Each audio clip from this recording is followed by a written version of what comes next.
Tes. Oke, sebelumnya selamat sore. Assalamualaikum warahmatullahi wabarakatuh. Waalaikumsalam warahmatullahi wabarakatuh. Oke, teman-teman, terima kasih atas waktunya. Untuk kali ini kami dari kakak-kakak UNESA itu ingin menyampaikan ya sedikit materi soal edukasi anti kekerasan. Ya. Jadi dari UNESA sendiri itu kan sangat mendukung yang namanya itu anti kekerasan apapun kekerasan tersebut, mau kekerasan seksual, kekerasan fisik atau kekerasan psikis apapun intinya. Jadi di UNESA sendiri itu ada sebuah satgas atau satuan tugas yang khusus mengenai hal itu. Nah, kami sendiri sebagai mahasiswa PLP diminta untuk ya memberikan sosialisasi lah atau memberikan materi gimana sih menjadi mengurangi tingkat kekerasan setidaknya itu di ranah pendidikan. Setidaknya itu di ranah pendidikan itu bagaimana cara mengurangi tidak kekerasan. Oke, lanjut Mas. Oke, sebelumnya kita membahas mengenai generasi terlebih dahulu, karena pasti di setiap generasi ya, entah itu generasi sekarang atau generasi yang dulu sekalipun pasti ada aja kekerasan itu kan, bahkan kayak pembulian gitu kan.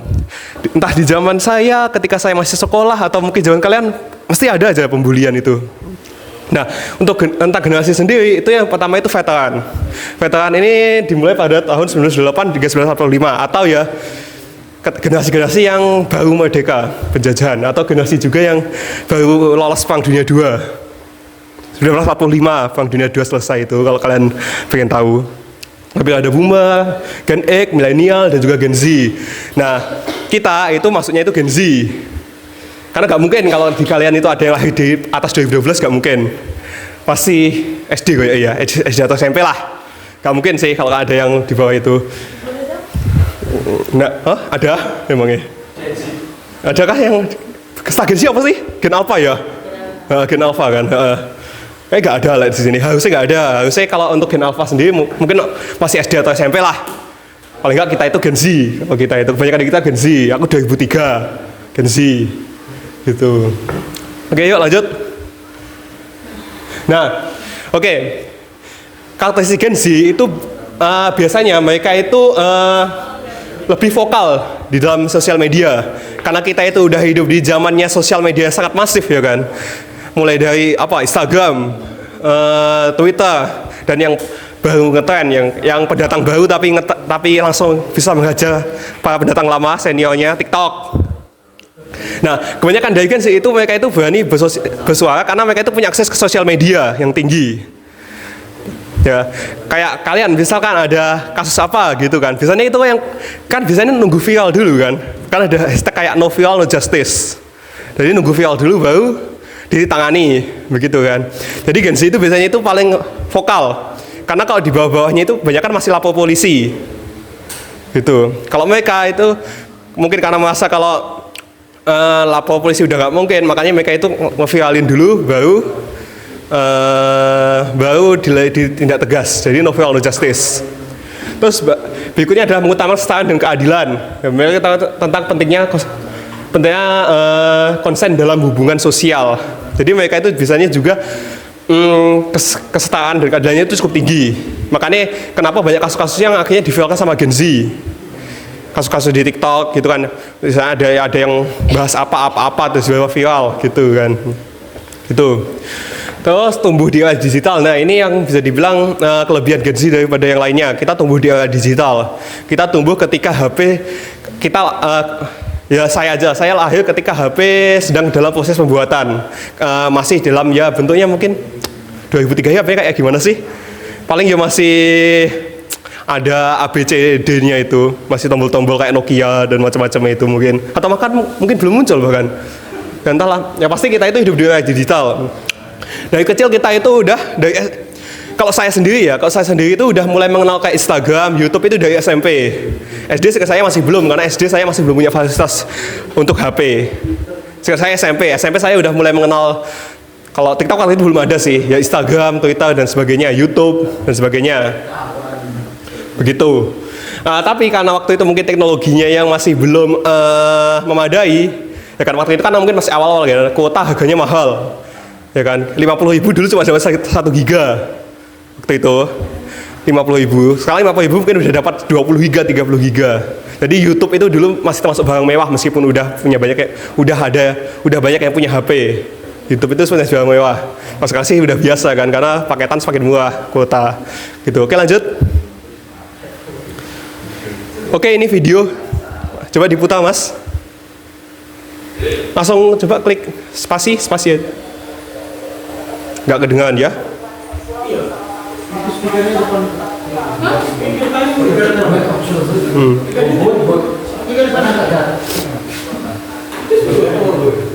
Ya, gagal dong. Ulang lagi dong. Enggak, lanjut aja kan tinggal potong. Oh iya. Kan tinggal dipotong, kan mau edit. Ya sudah. Aku manut yang edit saja. Oke, kebetulan di sini kita ada video ya mengenai berita mengenai pelecehan seksual ataupun kekerasan yang ada di khususnya di lingkungan sekolah. Oke, silakan diputar. Kasus pelecehan seksual di salah satu sekolah swasta di Batu Malang, Jawa Timur terus diselidiki polisi. Kejadian kekerasan seksual yang menimpa 15 siswa kelas 6 sebuah SD swasta. Sekolah menengah dua di Jakarta Utara juga melakukan pelecehan seksual terhadap belasan siswinya.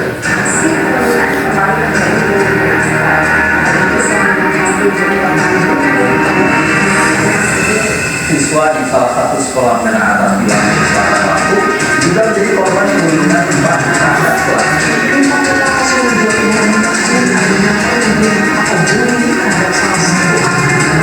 Sempat koma, siswa SD di Subang yang diduga menjadi korban bullying atau perundungan kakak kelasnya meninggal dunia. Keluarga SMA dan polisi terlibat dalam pengadaan obat dari Orang tua dan juga dicoba mereka menjadi pengedar narkoba sabu. Seorang pelajar asal Aceh ditangkap oleh petugas Bea Cukai dan Pelayanan Dinas Narkoba melalui Bandara Pangkal Batam untuk diamankan.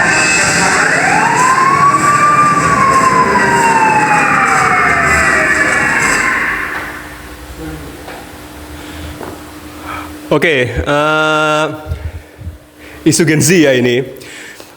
Kalau menurut teman-teman, lanjut.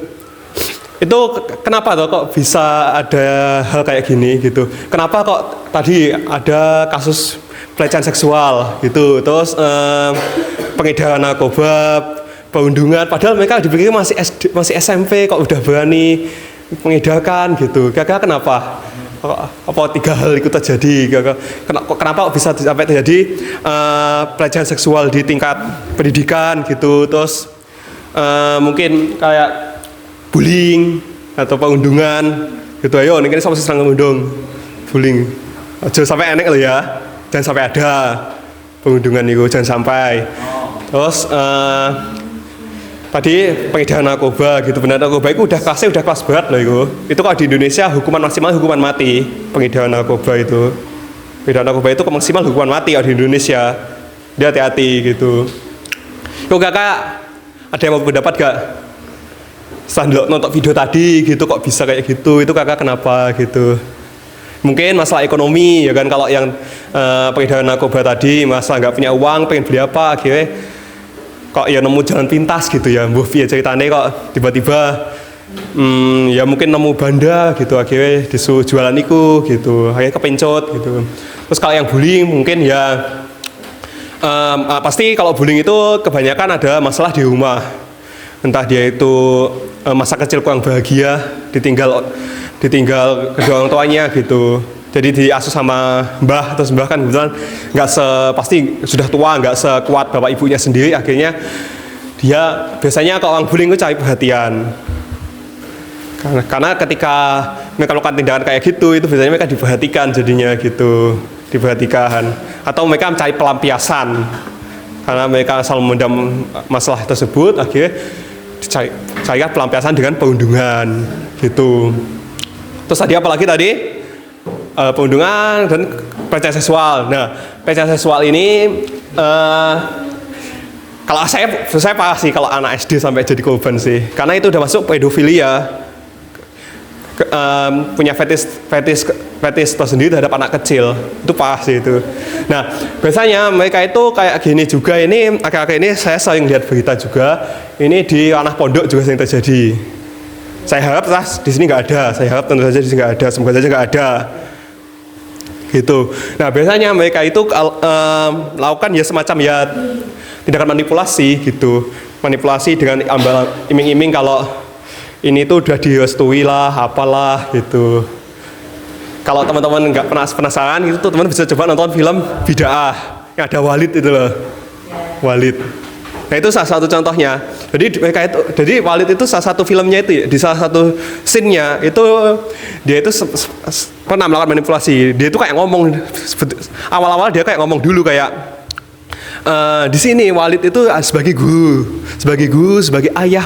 Pokoknya di sini itu tidak ada batas mahram antara kami, bahkan sehelai kain sekalipun. Gitu. Padahal ayah sendiri masih punya batas kan sama anak putrinya kan. Kok bisa-bisanya dia berani ngomong kalau dia itu udah nggak ada batas, bahkan sehelai kain pun hanya karena dia itu guru. Gitu. Apalagi guru notabene pasti orang lain gitu loh. Ayah aja yang notabene itu ayahmu sendiri itu aja masih punya batas kan untuk melakukan anak putrinya gitu. Kok bisa-bisanya dia ngomong kayak gitu. Nah itu salah satu teknik manipulasi. Jadi dia itu ngomong kalau apa yang dilakukan itu benar, terus barulah itu dilancarkan aksinya gitu. Jadi hati-hati, bahaya itu gitu. Makanya aku setiap di kelas itu selalu menekankan untuk coba berpikir kritis gitu. Jangan langsung kemakan omongan siapapun. Itu berpikir kritis. Kalau misalkan itu dirasa baik bagi kalian, ya silahkan dijalani. Kalau rasa jelek ya jangan gitu loh. Jangan. Coba cari bantuan. Gitu. Terus lanjut. Oke. Ada beberapa jenis kekerasan yang diatur dalam Permendikbud nomor 46 tahun 2023. Yang pertama itu kekerasan fisik, psikis, perundungan, kekerasan seksual, diskriminasi dan intoleransi, dan kebijakan yang memuat kekerasan. Lanjut. Oke, yang pertama kekerasan fisik. Ya, kekerasan fisik adalah tindakan yang melibatkan otot tubuh secara langsung.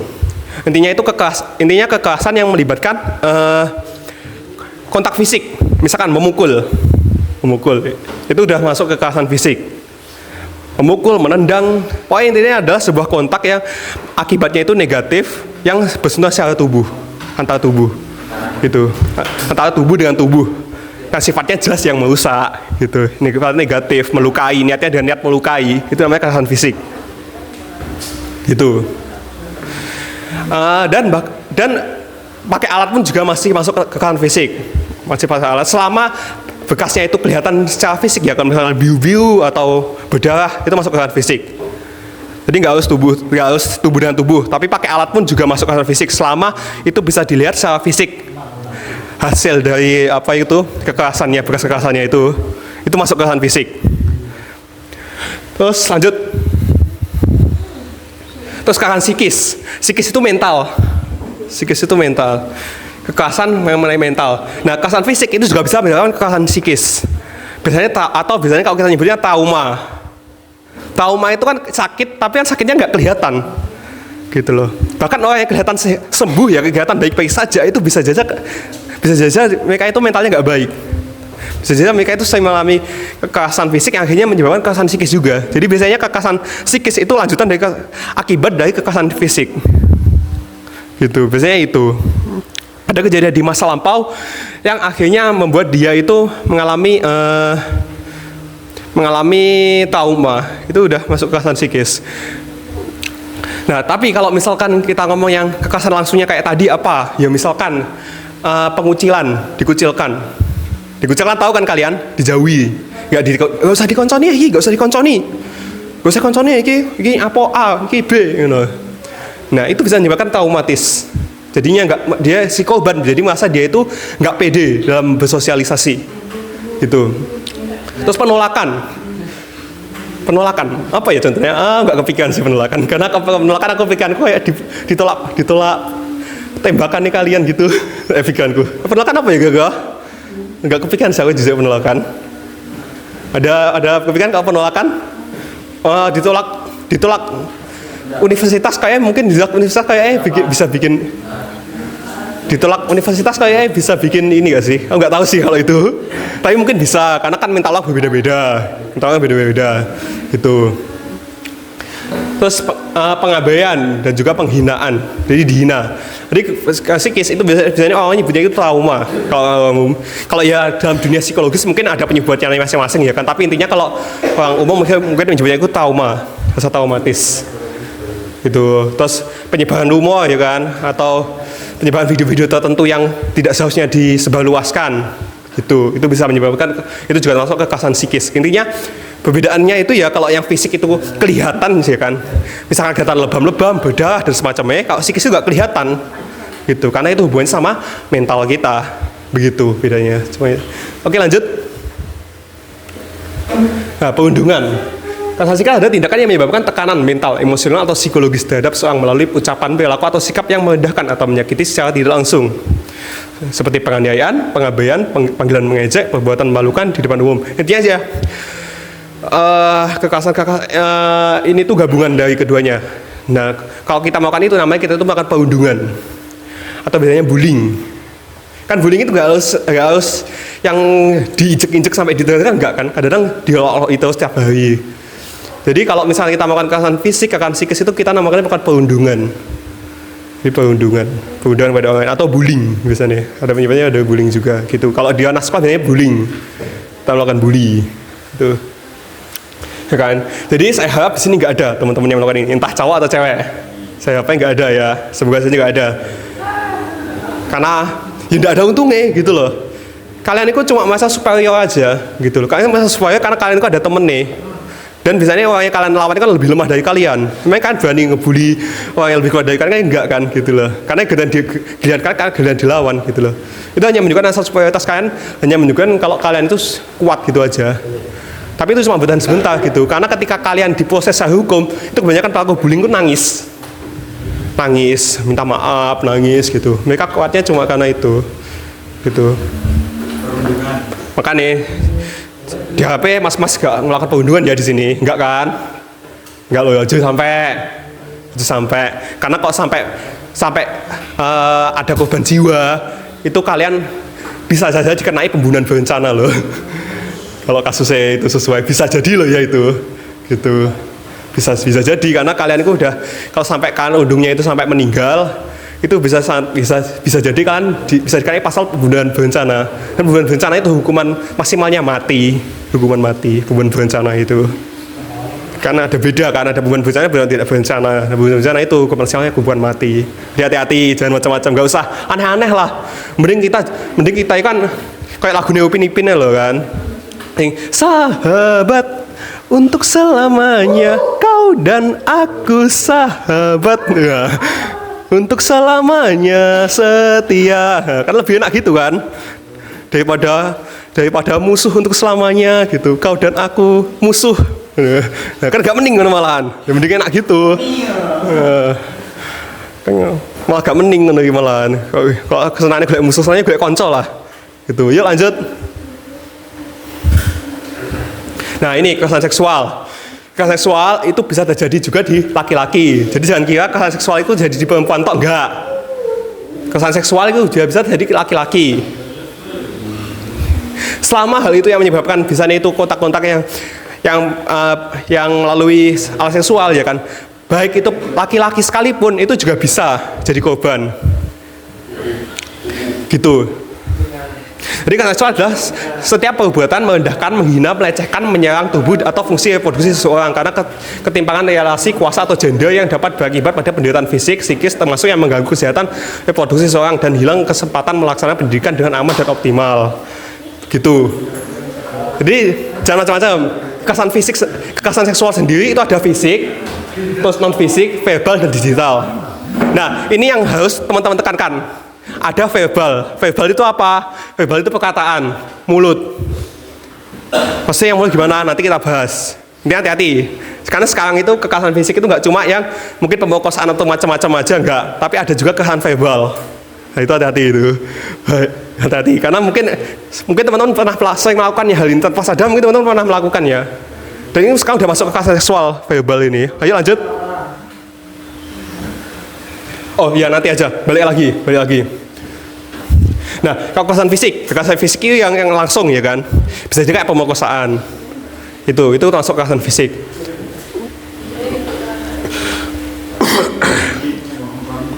Nah, non fisik sama verbal ini biasanya hampir hubungan. Kalian tahu catcalling? Catcalling itu bukan manggil kucing yang pus-pus itu bukan loh ya. Kayak QQ. Intinya berusaha memanggil seseorang, tapi dengan tujuannya itu karena objektivitasnya dia.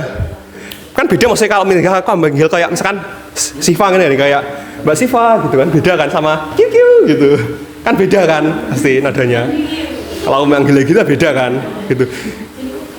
Nah, karena QQ itu karena biasanya itu bisa juga ini karena menobjektifkan si orang tersebut itu terlalu sensual, terlalu menarik. Nah itu sekarang sudah bisa masuk ke seksual jika si orang tersebut tidak terima di QQ atau cewek sini dong gitu. Nah itu juga bisa. Dan itu bisa jadi juga di cowok. Jadi jangan kira cowok nggak bisa. Ya kan, misalkan aku yang polos kayak gini ya kan, lagi jalan tiba-tiba so enek cewek sing langsung QQ cowok gitu, misalkan meskipun gak enek sing gelem ambi aku ya isi, meskipun gak gelem tayo misalkan, intinya ini ke universal, cowok cewek bisa terkena, gitu, beneran,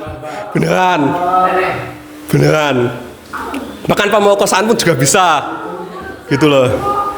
Kalau misalkan si cowoknya gak setuju, terus dia itu bisa jadi kena serangan psikis loh ya. Dia bisa kena mental di cowok tersebut. Kalau misalkan diperkosa, beneran nih. Jangan kira kalau ya cowok itu cuma mah seneng kalau diperkosa enggak. Gitu loh. Apalagi bisa saja kena penyakit seksual. Gitu. Jadi jangan salah. Jangan malah kira, ya mah seneng tuh kan. Enggak ngawur. Namanya kekerasan seksual cowok bisa kena. Ada potensi penyakit seksual. Nah kalau cewek ya jelas. Kalau pemerkosaan itu dampak paling besarnya apa? Kehamilan, mengganggu pendidikan dengan normal. Itu. Jadi jangan salah. Cowok cewek bisa kena, ini universal. Ini makanya hati-hati. Ya, kayak biasanya nek pinggir jalan ketika kumpul ya kocok-kocok ibadah, kiu-kiu. Nah,